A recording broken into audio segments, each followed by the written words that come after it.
छोड़ बाबा मुगिना सबेर जी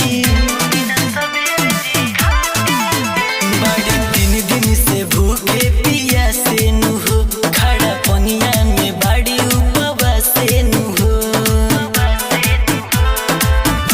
आज रौराया गे सब कर झुकल बाहर माथे जी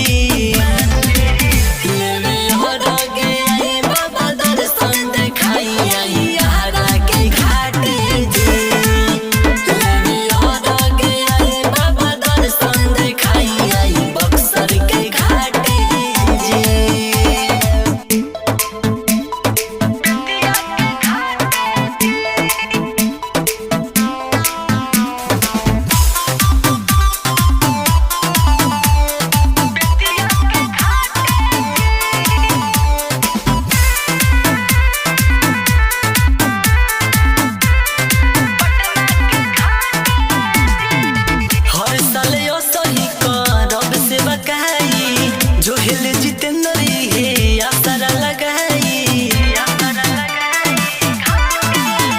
नीरू लखन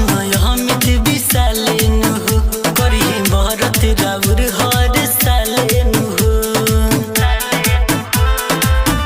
मोही माया पहाड़ सने सार जानता है जी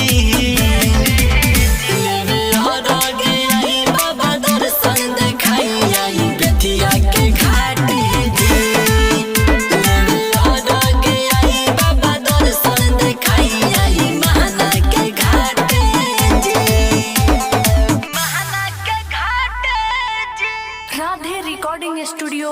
महना चौक।